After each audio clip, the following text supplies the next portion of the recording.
or anything in between. I'm Spencer Callahan. I'd like to help.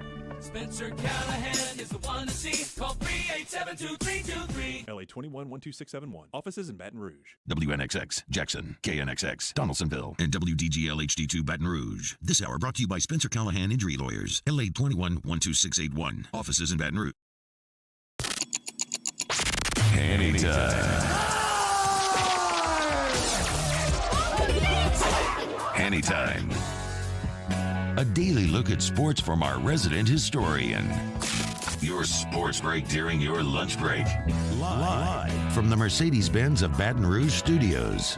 Here's Charles Sandegriff. And a very pleasant good afternoon to you. Welcome to Handy Time 104.5 ESPN Baton Rouge. Charles Sandegriff, Mario Jerez, Taylor Sharp with you here on the day after Super Bowl 57. Saw the Kansas City Chiefs win their second title under Andy Reid and Pat Mahomes. How'd you guys do? You make out okay? I did pretty good, man. I had Chiefs money line and I had the over with Kelsey's yards, so we're feeling good. Okay, I just did Chiefs money line, so I did all right. Okay, we did okay. I had the Eagles in the game. Picked that on Friday and didn't hit that. Did get a few of the prop bets. I had the right idea with no sacks. I just hit the wrong team, right? I had the Eagles not to get sacked, and that it cashed. It lasted till late in the third quarter. Also, it got there with Pacheco's over, and the best one I hit was one team to win by exactly 3 points. Got that. That was plus 400. So did okay there. Even, and this is a first. Okay. You're in a Super Bowl pool somewhere, okay? I was in multiple of these things because now they've turned into fundraisers, so that's cool. A couple of friends, plus one of my relatives. They've all got kids in youth sports.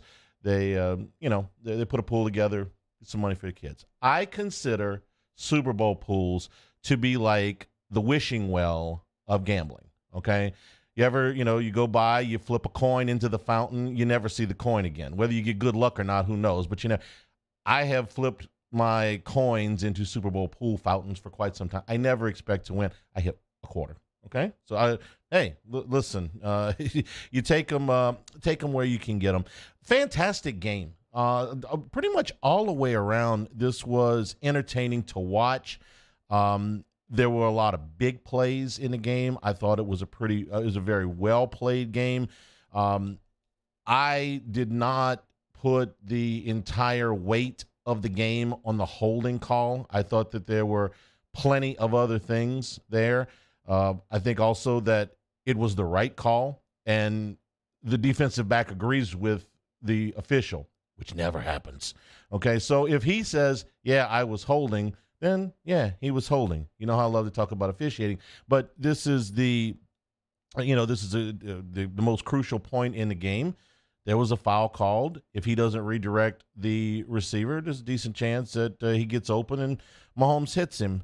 But what struck me about the game is when we talk about the relative strength of teams, I always start in two places, the quarterback and the coach. And the quarterback for the Chiefs is the best player in football. He's the best player in football when he's healthy. Yesterday, he may not have been at his best, but when they absolutely positively had to have it, Patrick Mahomes was there. You saw the look on his face at the end of the first half where he looked like somebody had just knocked him over the head with a brick. And that ankle was hurting, no question. But from the time he left the field to the time that they came back out and had to run another play in the third quarter was 48 minutes of actual time. Here's where the Super Bowl extended halftime may have benefited him a little bit. Chance to stay off it.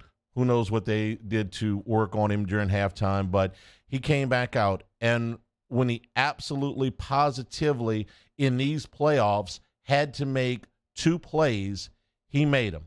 The one in the Cincinnati game on the bum ankle, really two in the Cincinnati, one on fourth down where he scrambles and buys himself some time and hits Kelsey for the touchdown, but the third down where he scrambles for the first down, and then there was the penalty, okay? So when they had to have it yesterday at the 2:55 mark, and they're at the Philadelphia 43-yard line, and the pocket's collapsing on him, and here goes Mahomes. And he runs, bad ankle and all, for 26 yards down to the 17-yard line. And at that point, the Chiefs were in position to win the game. You still had to have the penalty, okay? You still had to have the player go down with enough wherewithal to know how much time was on the clock and where they were on the field so that they could extinguish as much of the clock as they could before they gave Philadelphia the ball back. But that was the play. When I think back about this Super Bowl, that's the play I'll remember is Mahomes, bad ankle and all, putting Philadelphia from outside, putting Kansas City from outside of field goal position into field goal position and a chance to close the game out.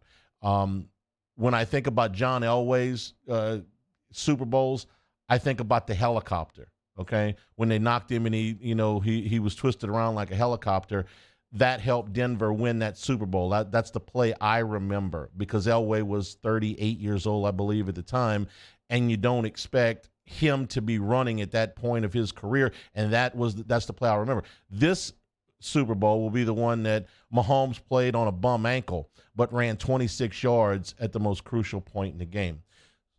He had a lot of other good plays too, but he didn't even have the best day of a quarterback yesterday. Hurts had better numbers than him throughout the day and performed fantastic except for one big mistake.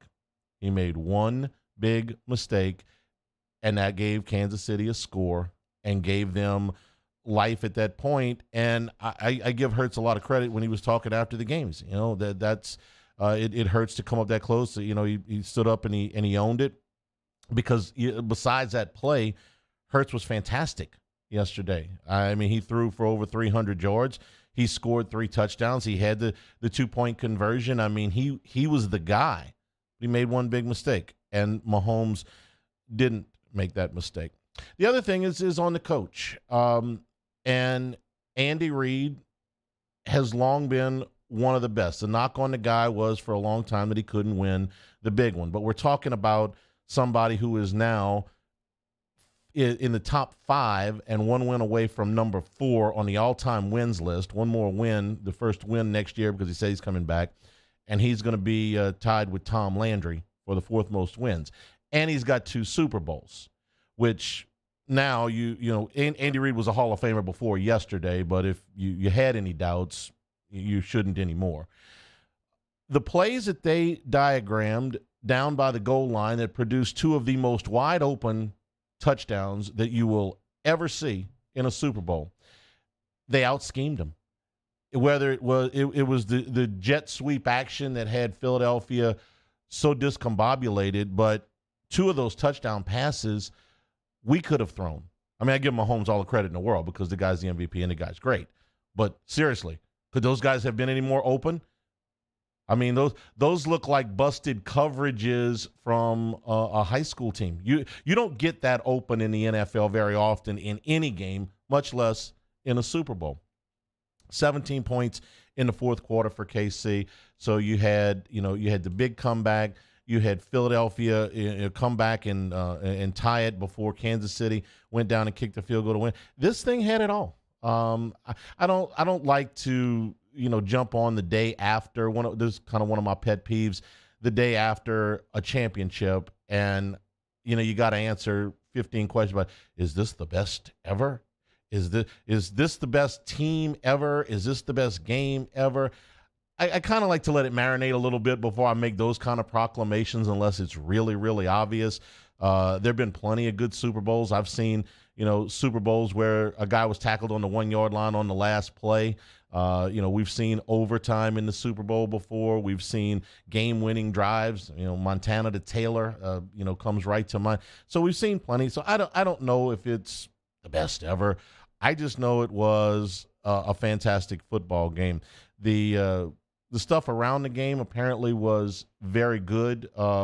National anthem was a real hit. They were talking about that as one. I'm no music critic. Didn't pay a whole lot of attention at halftime. I mean, it's on, and then the national anthem is beautifully sung rendition, but I'm not going to go ranking them of all time. I do think Whitney Houston's is still the best from Super Bowl 25, but yesterday's was fantastic.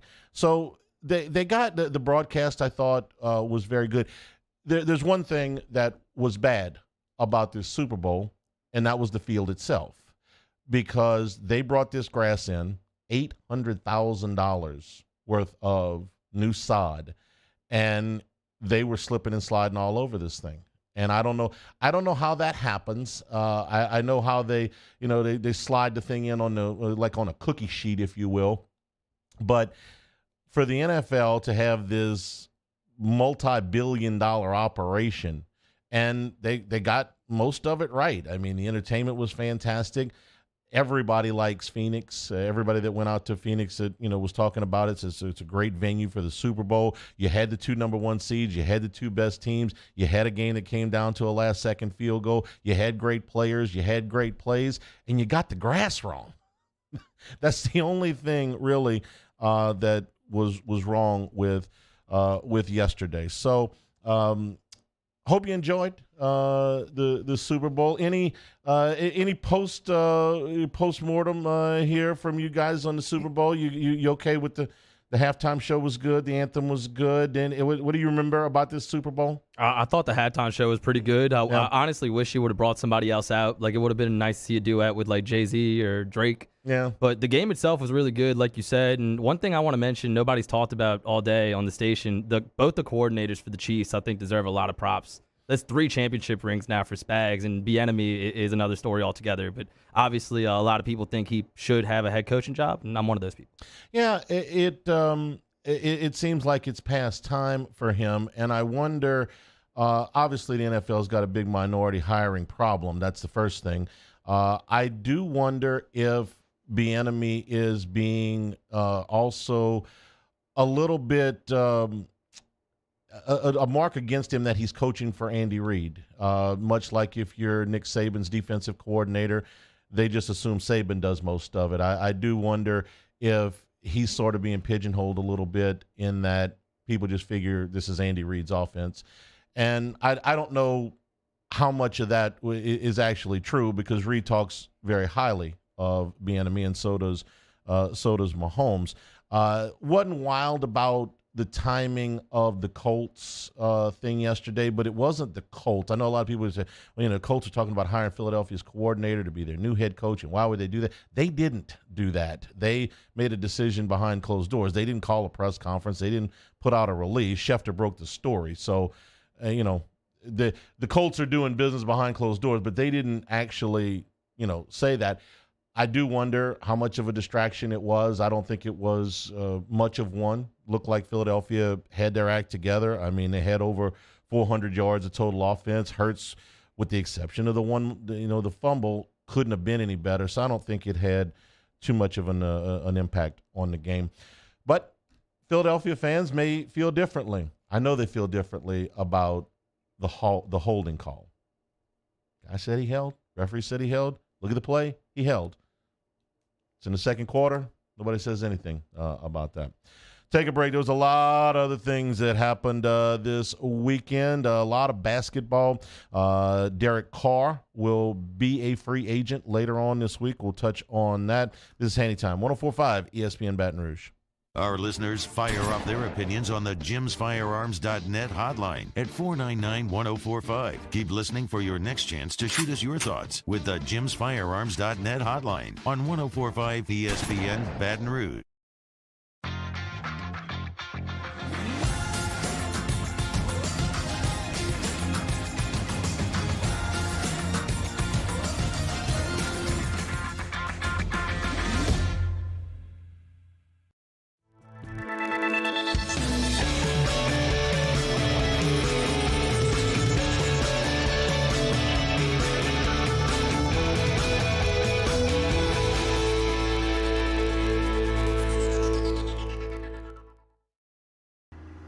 I had to leave my parents. I had to move schools. I don't know anyone here. Everything keeps changing. Why is this happening to me? I'm sure glad you're here. Change a child's story. There's a child in foster care waiting for a volunteer like you.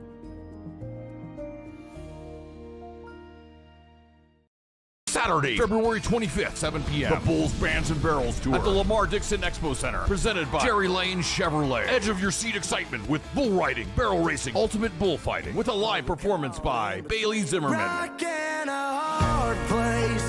With Timothy Wayne. Plus two-time PBR world champion Chris Shivers. And Brinson James, the entertainer. Tickets and information at bullsbandsandbarrels.com. Saturday, February 25th. Lamar Dixon Expo Center at 7 p.m. Presented by Jerry Lane Chevrolet. The #1 Chevrolet dealer in Louisiana. Louisiana. It's a place defined by culture, by pride, by passion, by people who do more than love this place. They celebrate it, elevate it, champion it. They are the individuals who embody what makes Louisiana great. The companies that make Louisiana a better place to work and live. The nonprofits leading transformational change in our communities. Champions of Louisiana are all around us, and LWCC is proud to celebrate them because we've always been Louisiana loyal, supporting the workers, the innovators, the change agents of this great place we call home. Who are the champions around you? Together, we can share their stories. Together, we can help our home state thrive. Together, we are Louisiana loyal. Always.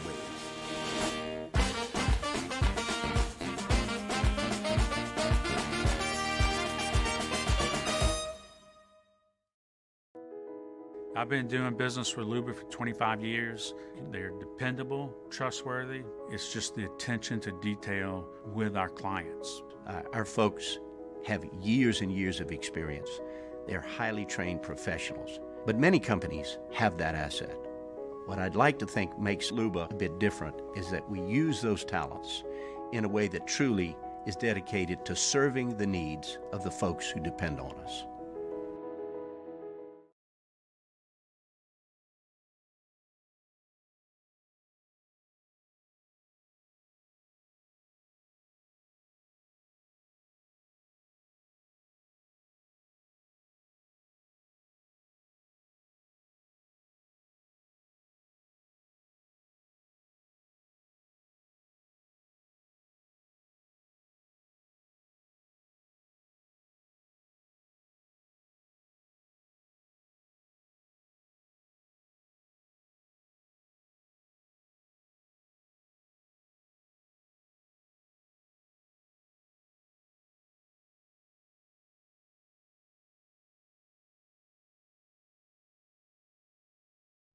Musso, join us for Monday's AFR presented by Relief Windows. We're recapping Super Bowl 57, kicking off game week for LSU baseball. It's Monday's AFR, 3 to 6, 104.5 ESPN Baton Rouge.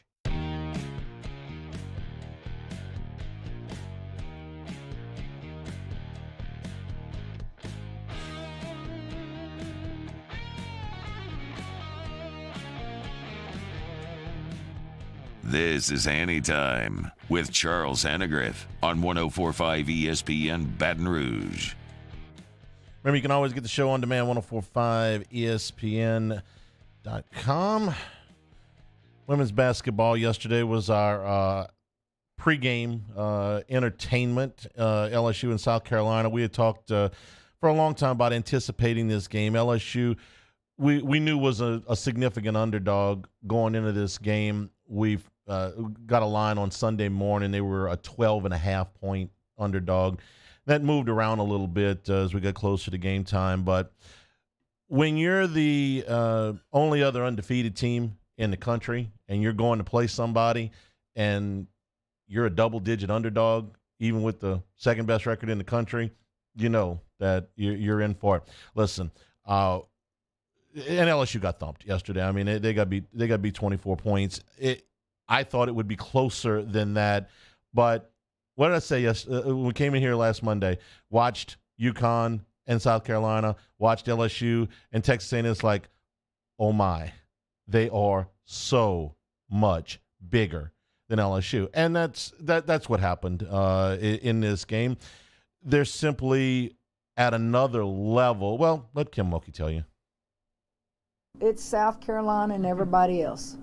It's South Carolina and everybody else.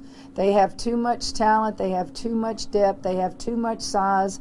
They have everything they need. They have experience. They don't get rattled. And you score, you cut the lead, you make a run, and boom, they come right back at you. She said a version of that on Thursday. If you heard her press conference, she was like, listen, there's not a rivalry right now. There will be, but there's not right now. They are that much further ahead.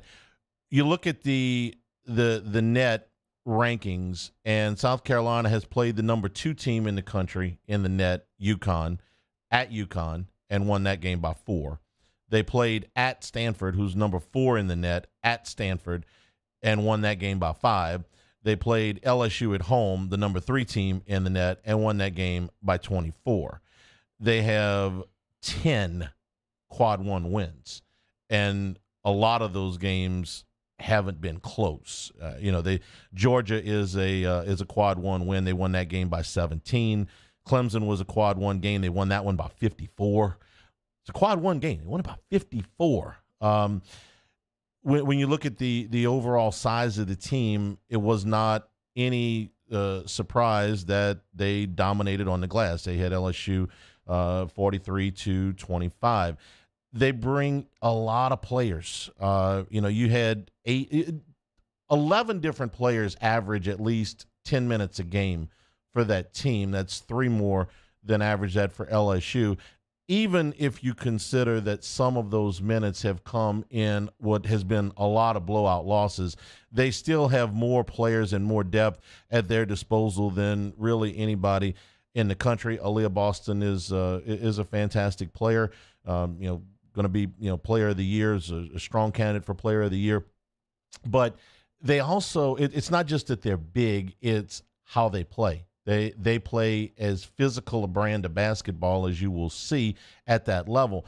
And if you don't match their physicality, which very few, really no teams can. UConn was not a small basketball team that they played last week.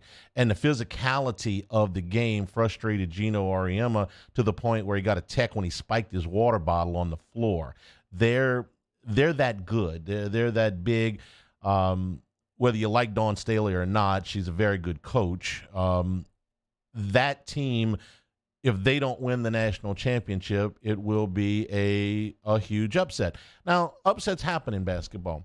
What year was it? Was it 2015 that Kentucky went to the Final Four undefeated and got beat by Wisconsin? I mean, it's possible, okay?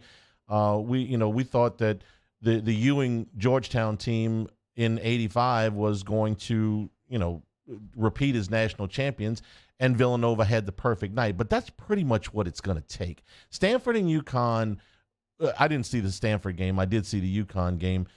They did what they could, but in the second half of that game last week, I didn't ever think that UConn was going to win. They didn't get blown out like LSU did, but I never thought that they were going to win. So what you have is a established coach that has this program that is playing at the highest level, and she's got a couple of special kids on this team to go with great depth and great size. They're going to win the SEC. They are probably going to win the national championship. Where LSU has come from in just 2 short years, from a program that had been left to decay, and I'm sorry, but under Nikki Fargas's watch, the program was neglected. If you go an entire season and you don't recruit anybody, you're simply not working hard. And the attendance had gone to nothing. The morale around the program, for lack of a better word, was just kaput. And here in less than 2 years, Kim Mulkey has put them in a position to be a 1 or 2 seed in the NCAA tournament. They're not the favorites to win the national championship. Of course, South Carolina is, but they will have an excellent opportunity to advance to the Final Four. If things fall right and they play well, they've got an excellent opportunity to get there. You're probably going to finish the regular season with 1, maybe 2 losses. If you're talking about when I say regular season, I'm including the SEC tournament in there. That's a long way from where they were. And if you saw some of the pictures on social media over the weekend, it looked like a football atmosphere. There was a packed lobby at the hotel when they got off the bus. Some friends of mine were there. Our good friend Sally Steele, who runs the LSU Alumni Association trips, was posting some pictures that I saw. This is a women's college basketball regular season game on the road on Super Bowl Sunday, and you had a packed lobby for them to get off the bus. 3 years ago, they didn't have that many people in the PMAC. They had that many people in the lobby of whatever hotel it was they were staying at. That's how far they have come.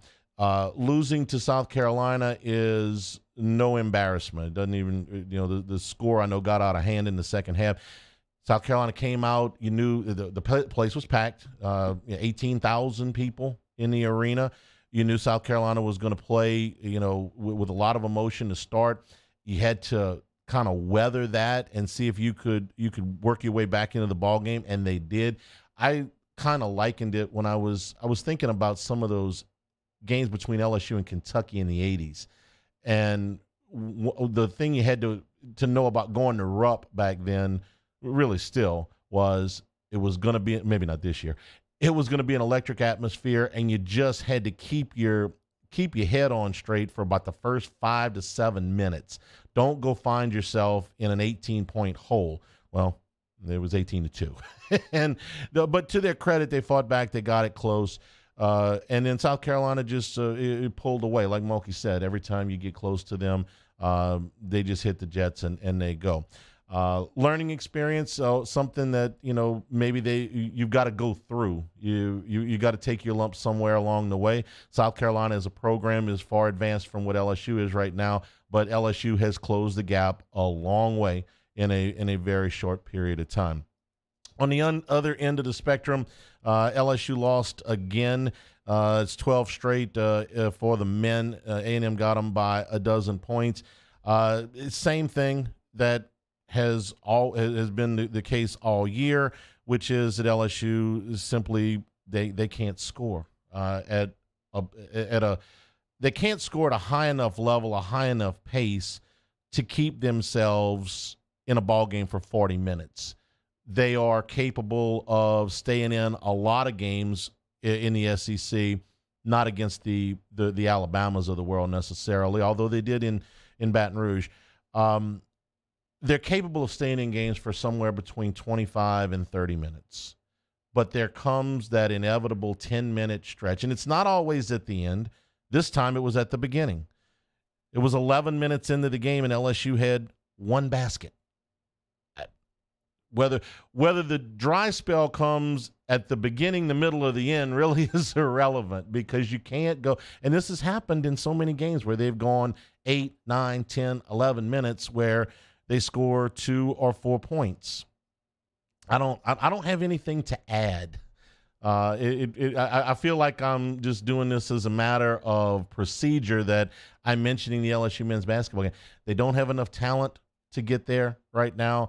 What they have is at the very bottom of the Power 5 conferences. They are right now probably the worst Power Conference team, and we had the Big East in for basketball, so I shouldn't say Power 5, but they are the worst Power Conference team in the country right now, probably. I watched Minnesota yesterday, a little bit of that game against Iowa. They're better than LSU, and they're at the very bottom of the Big Ten. LSU may have a chance against South Carolina, or I would say Vanderbilt, but Vanderbilt's playing pretty well right now. So get it over with. I'm sorry to be so blunt, but there is nothing to be learned. There is nothing to be gained other than some experience for some younger players over the final half dozen games of the season, and what figures to probably be a one and done in the SEC tournament. So not much more. It's been the same the exact same storyline all season, really, the whole conference season. Anyway, we'll take a break. This is Hanny Time, 104.5 ESPN Baton Rouge. This is Hanny Time. Our friends over at Acura and Infinity of Baton Rouge want to buy your car, buying it from people off the street. You know, it takes less than 15 minutes for you to get in and find out what your vehicle is worth, whether you're looking to sell it to them, want to trade it in on another vehicle, or if you're just looking to find out what the value is, get a quote, no pressure to buy. When you go in for the Certified Pre-Owned Vehicle program at Infinity of Baton Rouge, you know that you're going to get a vehicle that's been through a rigorous inspection to get it back up to code. You're going to get a 6-year unlimited mile warranty with that, full year of prepaid maintenance, roadside assistance, plus a courtesy vehicle when you do bring your vehicle in for maintenance, and transparency in pricing. Make it a family atmosphere for you to go, and your buying experience is going to be what it was for us and what it has been the last several times that we bought vehicles at Acura and Infinity of Baton Rouge. In times of need, get a full list of phone numbers, websites, and other important emergency information on the Demco Stormwatch page at 1045ESPN.com. We get it done with strength, commitment, dedication, grit.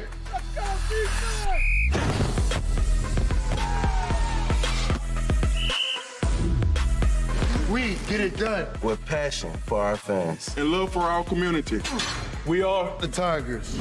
Get it done. Let the values of the purple and gold be in your starting lineup this season. And as always, get it done. Follow us on Twitter at 1045ESPN to cast your vote in the Citizens Bank and Trust poll of the day. Vote daily inside Off the Bench, Hanny Time, Hunt Palmer. And after further review, Citizens Bank and Trust brings you the poll of the day via Twitter at 1045ESPN. Bayou Chrysler Dodge Jeep Ram has $8,500 off new 2022 Ram 1500s. New 2022 Ram 1500 trucks on our lot now with $8,500 off MSRP. All new Bayou vehicles come with a 1 million mile warranty. If you need sales or service, the crew at Bayou is going to do right by you. Hi, I'm Brandon Landry, founder and CEO of Walk. Hi, my name is Dr. Craig Green. This is Ryan Terrio with HUDCORoofing.com. Hey, it's Matt Moscona. No matter how big your commercial roofing job, HUDCO can help. My patients come to me because they trust that I can get the job done at a high level.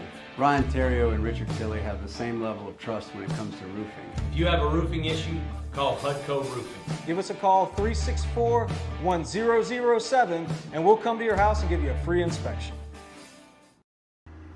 I had to leave my parents. I had to move schools. I don't know anyone here. Everything keeps changing. Why is this happening to me? I'm sure glad you're here. Change a child's story. There's a child in foster care waiting for a volunteer like you.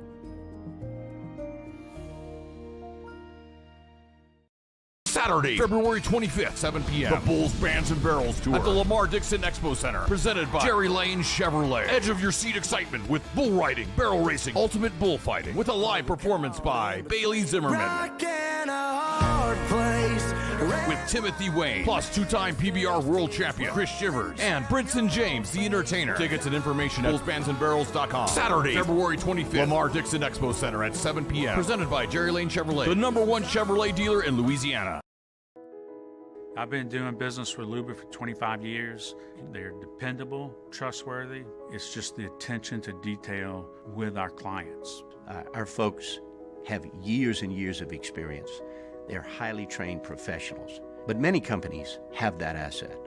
What I'd like to think makes Luba a bit different is that we use those talents in a way that truly is dedicated to serving. For the Monday edition of Game Time, 6 to 8 p.m. from Walk-Ons, the original Walk-Ons on Burbank, recapping a Super Bowl and looking forward to opening weekend for LSU baseball. It's Game Time, 6 to 8 p.m. Monday on 104.5 ESPN Baton Rouge.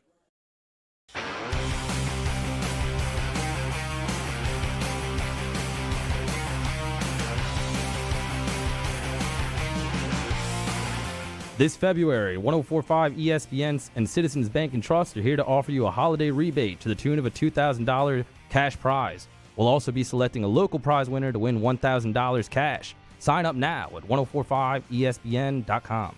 This is Hanny Time with Charles Hannegriff on 104.5 ESPN Baton Rouge. All-Star break starts for the NBA on Friday, so 4 days worth of games before we get into the All-Star break, and then the Pels have 23 games following the All-Star break. May not have Zion Williamson for any of them. He has re-aggravated the hamstring injury. David Griffin on Zion. Zion, I know Coach had alluded to it Tuesday, may not play till after All-Star break. We've actually earlier this week confirmed that Zion did re-aggravate his hamstring injury. I think we're looking at multiple weeks past All-Star break that he'll be back. What that looks like in terms of timeline, I really can't tell you. Much as we have throughout this, we'll continue to image him, and post All-Star that will happen. It won't necessarily happen the day after All-Star, but at some point we'll get through that process once the team gets back together post All-Star from the break and reassess where we're at and try to have a little more clarity on a timeline. But for now, we know that he won't be back anytime shortly after. Mario, what's our rule? What's my rule? I don't want to get you in any trouble. What's my rule when we have a timeline on Zion injuries? What do I always say? Double it. Double it. Whatever they say, just double it. And we did this time. We doubled it, and that still wasn't enough. I don't think he's going to play again in the regular season. If they make the playoffs, this is beyond frustrating because this does not appear to be his fault. He re-aggravated this injury. It's not like he went and got on a roller coaster somewhere. It's not like he was dancing in a club somewhere and somebody bumped into him. He was working out. He was in, I think it was a 3-on-3 that he was in. He had been working his way diligently back. They put the weight clause in his contract. He was in shape. I mean, it wasn't okay. If he was overweight or he was doing something that he wasn't supposed to be doing, then you could get mad at him. But that's not the case here. He was in shape. He was playing great. He was working his way back. He was rehabbing. He's on the bench. The body language is good. He's encouraging his teammates. He wants very badly, from my eyeball test, to be back on the court. It's not always the case with everybody in the NBA, right? Some of the guys, you wonder, you really interested in playing, or you just you consider this a part-time job?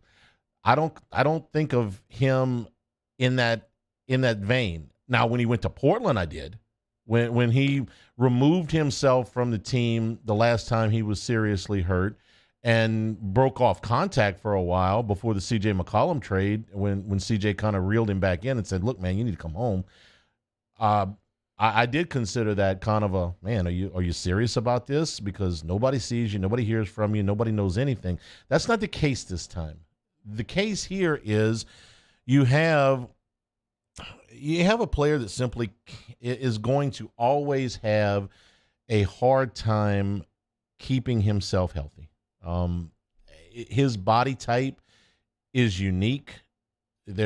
I can't think of any other players that have his size that play with that level of explosion. The Barkley comp is, in my opinion, not a very good one because he's probably at his playing weight somewhere around 40, maybe 50 pounds more than Chuck was when Chuck was in his prime. And Chuck was a unicorn back then.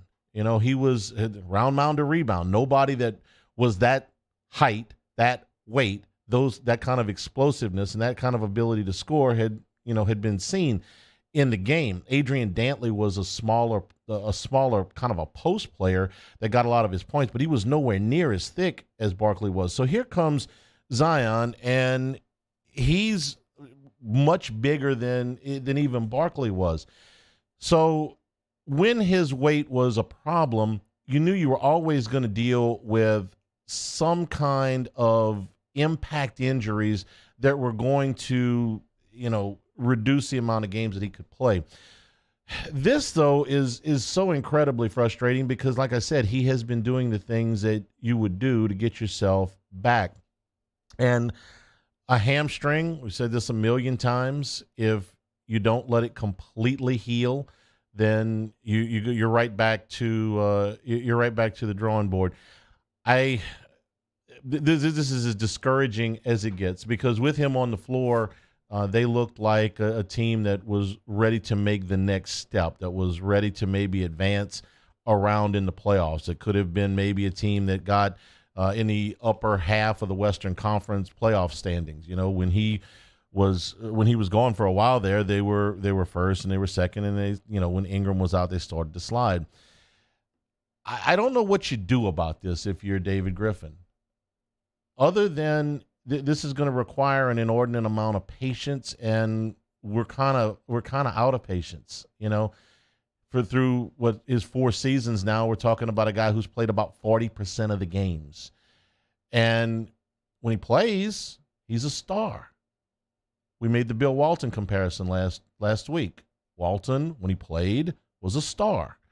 They reduced his minutes as his career, you know, wound down, and he was out for almost 4 calendar years. When he came back from that, he was on another championship team, and he was the 6th man of the year, and he played in 80 games.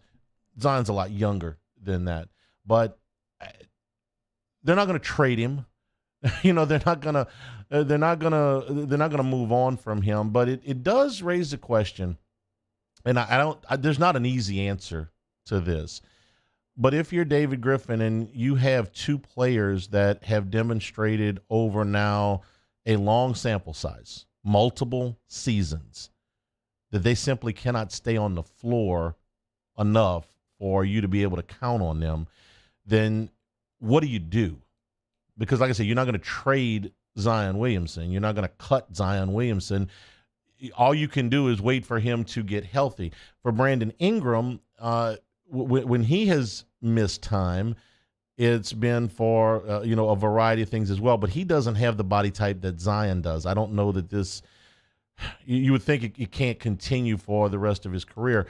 But if these players are this when they are at the beginning of their careers, as they age, you really gotta worry about it. I don't know what you do. Like I said, there's not a move to make outside. You know, what are you gonna do? You gonna trade one of these guys? No. You're not gonna cut one of these guys? No. All you can do is wait for them to get healthy. Now, in the offseason, is this going to require some discussion about, God help me, load management? You know, when Zion eventually gets back, are you going to have to look at maybe playing him fewer minutes? I don't know that minutes usage was the reason that he's hurt here. I don't know if it was the reason that he was hurt the last time. But Mario, you're calling it. You got a game. You're calling a game tomorrow night. No, we're not broadcasting again until March 8th. It's only like 12 games. Okay, but I'm gonna be watching. Yeah. So you've been down there, and you can. When both Ingram and Williamson were out, the top 2 guys on your team, top 2 scorers on your team, the level of frustration is just off the charts, I'm sure. Yeah, this bites. I mean, this is Ingram and Zion's 4th year together, and they played in 93 games. Like, Ingram's missed a lot of games, too. It's a similar issue with him, unfortunately, and that goes back to his Laker days, not even just with the Pelicans. So you have a core of 2 superstars that are top 15 players when they're healthy, but unfortunately, and 4 years in, they have not been healthy enough. Yeah, it's not a small sample size anymore. It's a very large sample size. So discouraging news from down there. But if they're saying weeks, I can't imagine he's back this regular season, and probably not in the playoffs either. If he does, great. I'll hope. But we had kind of targeted outside of the All-Star break, right after the All-Star break, that he would be back, and that's not going to happen. The other news that came out of New Orleans this weekend is that Derek Carr is going to veto any trade that would happen between now and Wednesday, when the Raiders have to cut him lest they take a $40 million salary cap hit. So apparently what happened in all of the negotiations was that Carr did not get the deal that he wanted. If he had gotten the deal that he wanted, then the Saints had lined up some kind of compensation to go to the Raiders. it was always a long shot that was going to happen, because why would Carr, unless he got everything that he wanted, not give himself an opportunity to explore free agency and just see what else was out there? So now the Saints have gone from bidding against nobody to bidding against everybody. And I know that there were multiple outlets last week that said, hey, Derek Carr, the Saints are the favorites to get him. That takes a big hit here, because if the Saints can't work out a contract with him when they're bidding against nobody, how are they going to work out a contract with him when they're bidding against everybody? Maybe the market will be lukewarm for him. I don't know. There's certainly enough teams out there looking for quarterbacks that you figure he's going to get an opportunity somewhere. I think the reaction of Derek Carr in New Orleans was always kind of, okay, it was somewhat lukewarm, better than what you have now, but not, what you really wanted, kind of a C+, B- answer to your question. It's, a passing grade, but it's not really what you want. For me, Derek Carr coming to the Saints was always about, what is the deal? If the deal is on a reasonable contract, and yes, I'm sorry, $35 million is what's, is what the market bears for a top half of the NFL starting quarterback, which is what he is. Maybe just inside the top half, but in the top half. That's what his value is. That's what Kirk Cousins' value is. That's what Dak Prescott's value is. Both of those guys have similar numbers over the last 3 years to Derek Carr. We went through all that last week.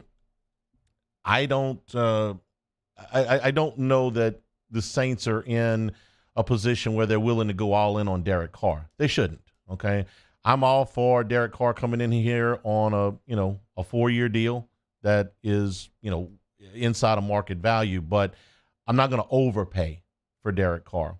I'd rather move on down and see what my other options are than to lock myself into a bad contract, and not just a bad contract, but they got to move heaven and earth just to get enough salary cap space to sign him to a market value deal. So as tight as that would make your finances, I'm not willing to go over that number. I thought that if the Saints made him an offer that he was comfortable with, he would go ahead and let them, deal a draft choice, never put it up to the open market. He obviously didn't get that deal. So if he didn't get it when the Saints were bidding against nobody, hard to imagine that they're going to get it when they're bidding against everybody. Not that we know who everybody is, but we're going to find out pretty quick, because the Raiders have got to cut him by Wednesday. We'll take a break, come back, wrap things up here. This is Hanny Time, 104.5 ESPN Baton Rouge. This is Hanny Time. All right, friends, over at Big Mike's. It's Monday night. That means all you can eat boiled shrimp every Monday night. And, of course, crawfish coming out hot every day at 11 o'clock. 7 days a week, boiled crawfish at Big Mike's. Live music coming up starting on Thursday. There's Swamp Pop and Jitterbug lessons, and Billy Harris will be on stage at 7 o'clock. Friday, Ernest Scott, and on Saturday, it's the Spanish Town After Party with DJ K-Jack. Understand that they had quite a good time at the Denham Springs Parade, where Big Mike was the Grand Marshal this weekend. Daily lunch specials and happy hour drink specials from 3 until 7 Monday through Friday, and all day on Sunday. It's Big Mike's on Aspen in Denham Springs. We're kind of a big deal. Our listeners fire off their opinions on the jimsfirearms.net hotline at 499-1045. Keep listening for your next chance to shoot us your thoughts with the jimsfirearms.net hotline on 104.5 ESPN Baton Rouge.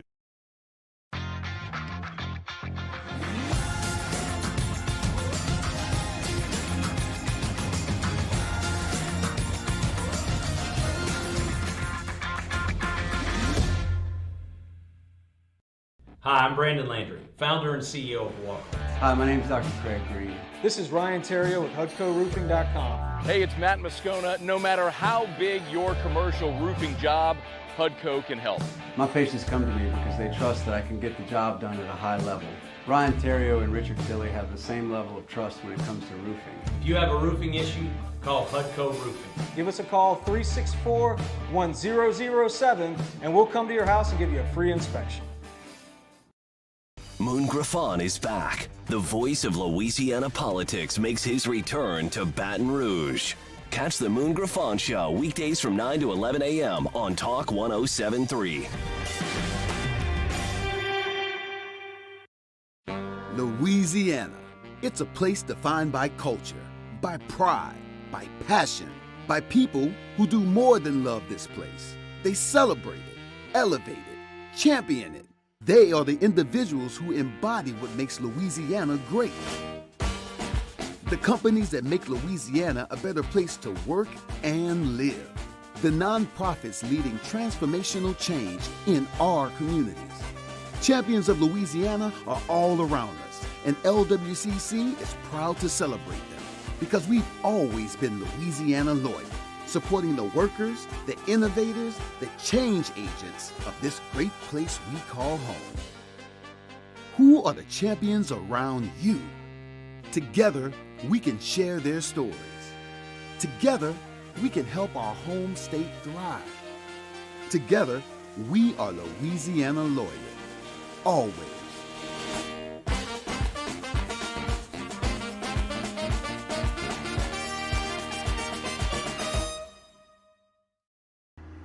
I had to leave my parents.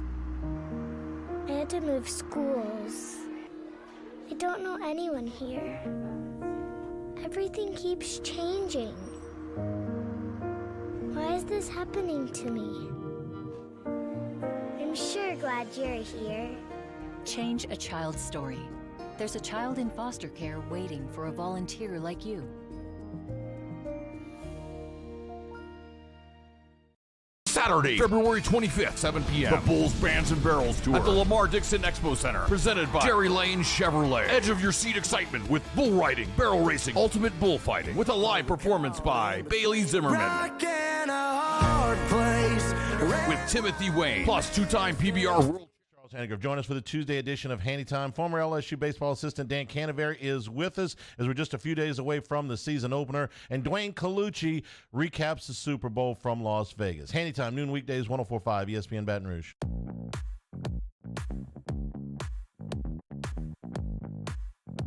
This is Hanny Time with Charles Hannegriff on 104.5 ESPN Baton Rouge. Questions out of the Bayou Ford chat. Edward says that Carr still ends up in New Orleans. He might. I'm not saying that that's an impossibility. I'm saying that their odds go down drastically if you're even, if you're in the market, okay? I don't know how hot the market is going to be for Derek Carr. There's a lot of teams that need quarterbacks. The Colts need a quarterback. The Bucs need a quarterback. The Panthers need a quarterback. The Jets probably need a quarterback. The Saints need a quarterback. The Texans need a quarterback. There's a lot of teams out there. The Falcons may need a quarterback, depending on what you think of Desmond Ridder. When we did the list, I think we had 9 teams that were seriously quarterback needy, and the Saints are one of them. So I don't know what his market is. Dustin says re-sign Crawfish Dalton. At least he's cheap. I don't know how cheap he's going to be. I don't think that there is a market out there for Andy Dalton as a starter. Or if there is not much of one. I could be wrong on that. You could have a team that's looking for a bridge quarterback. Like let's say the Colts wanted to trade up from where they are in the draft and get the number 1 pick. That's one of the popular mock trades on the mock drafts, is that the Colts will trade up with the Bears and get the number 1 pick. And that would make a lot of sense. The Colts need a quarterback, and the Bears have, decided that they're going to go with Justin Fields so they can trade back, let the quarterback teams, the quarterback needy teams take their quarterbacks and get some additional draft capital. So if you were going to draft one of those quarterbacks, whether it be Young or Stroud or Levis, and you're like, you know what, I really don't want to have to throw that kid out there game 1, year 1. There's a possibility that Dalton could be a starter for one of those teams on a 1-year deal. Would the Saints want to sign him to a one-year deal with a possible option for a second year? Where would that money be? Would it be in the 10, 12, $15 million range? I don't know. Is there any market for Jameis Winston? It appears his time in New Orleans is done. So he could end up still in New Orleans, but I don't I feel a lot less confident about it than I did last week. Ask Hanny, did your TV mysteriously switch to Tubi last night? It did not. I'm missing a joke here. Yeah, there was a commercial where like it opened up the Tubi app and everyone in America thought their dog sat on the remote, but it was part of the entertainment. Okay, must have been taking a break. I screamed at my dog when it happened. Okay, okay. Let's see where does Winston end up? I don't know. I don't know. The market for him wasn't that robust the last time, and the last time he was a free agent, he was not coming off of two major injuries like New he Orleans is this Breakers. time. Oh, okay. Well, possibly. More than likely, I think Jameis Winston is going to sign as a backup. I can't imagine that there's going to be much of a market for him as a starter. All right. Thanks to everybody for participating. For Taylor and Mario, I'm Charles Hanniger saying thank you and good afternoon. Stay tuned for Hunt Palmer on 104.5